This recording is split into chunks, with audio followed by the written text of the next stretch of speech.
Human rights is, geez, that's a good question. Human rights. Well, that's a tough one. Wow. Права человека. I don't even know how to give that a definition. I would probably have to do a little bit of homework or something. Yeah, any right that I think just as a normal, human, The rights that humans have. Oh, that's a very large debate. Menneskerettigheder kan betyde mange ting. Tú le puedes preguntar a 20 personas y te van a dar 20 diferentes opiniones. Non saprei, è una domanda complicatissima. Yes, we just take them for granted that they're there, but we don't even consider what they are.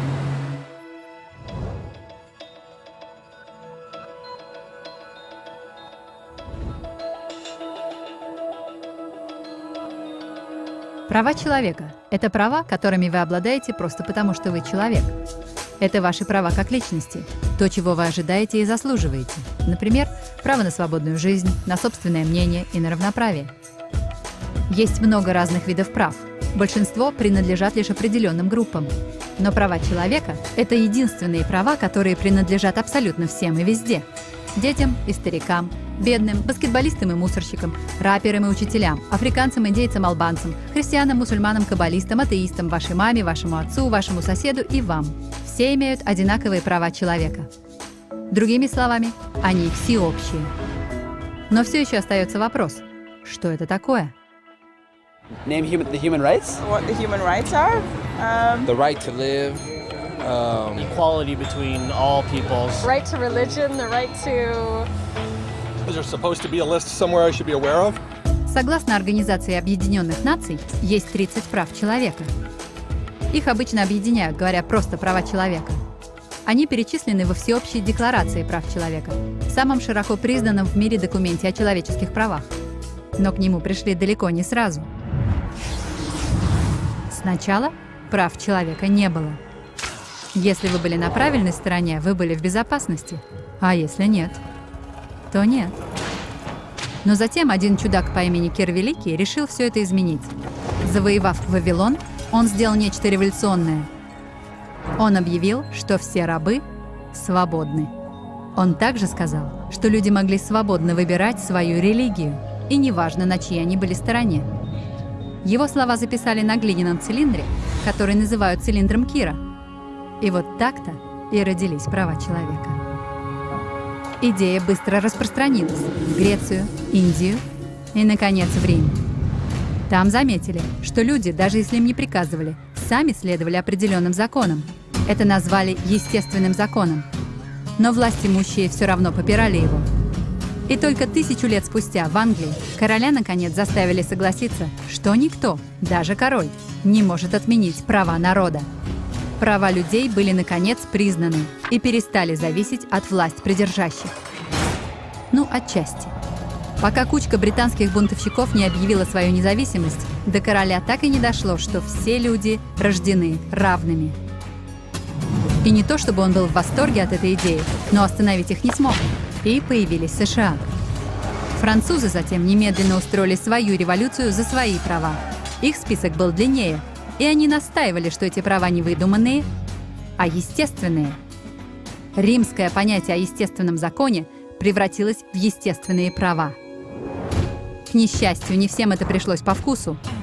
Во Франции генерал по имени Наполеон решил свергнуть новую демократию и сделать себя императором всего мира. Ему это почти удалось. Но страны Европы объединили свои силы и победили его. И права человека снова стали насущной темой. Были заключены соглашения, даровавшие множество прав по всей Европе. Но только по Европе. Остальной мир по-прежнему как-то этого не удостоился. Вместо этого его завоевывали, оккупировали и пожирали гигантские империи Европы. Но тогда один молодой адвокат из Индии решил, что всему есть предел. Его звали Махатма Ганди.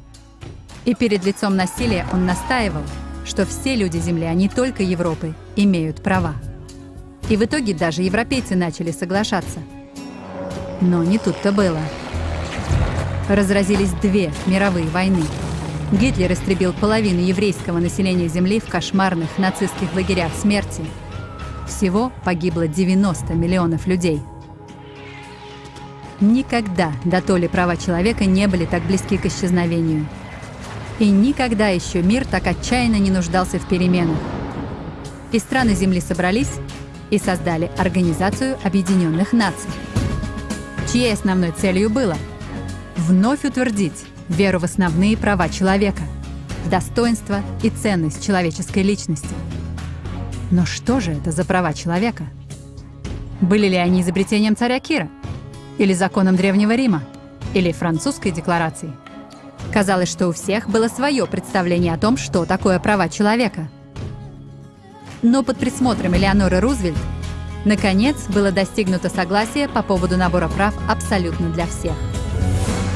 Всеобщей декларации прав человека. Французская идея естественных прав наконец превратилась в права человека. Итак, в двух словах. Сначала только несколько счастливчиков обладали правами, пока один не решил: «Эй, другие тоже должны иметь какие-то права». Это было здорово, но не все согласились.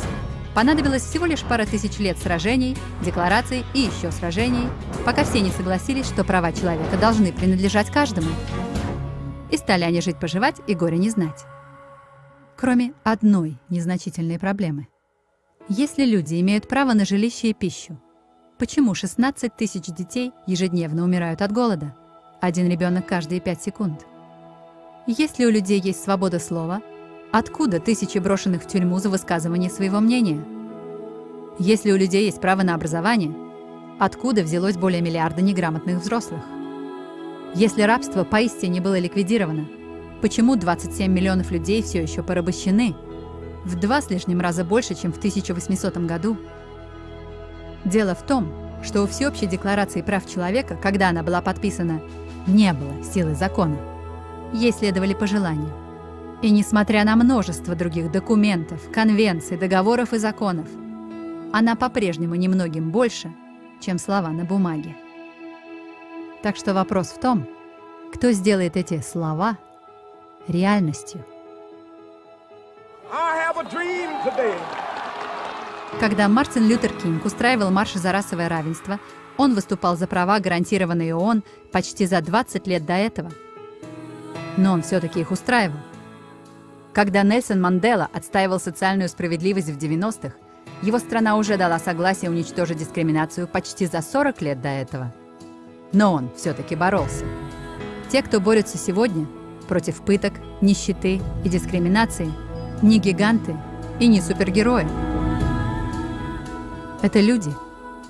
Дети, матери, отцы, учителя, думающие люди, которые отказываются молчать. Они понимают, что права человека — это не урок истории, это не слова на бумаге, это не речи, не реклама и не пиар. Это выбор, который каждому из нас приходится делать каждый день. Это ответственность, которая на нас лежит, уважение друг к другу, взаимная помощь и защита нуждающихся. Как сказала Элеонора Рузвельт, с чего же начинаются всеобщие права человека? С очень небольших мест, совсем близко от дома. Эти места такие маленькие, что их не найти ни на одной карте мира. Но каждое такое место — целый мир для отдельно взятого человека.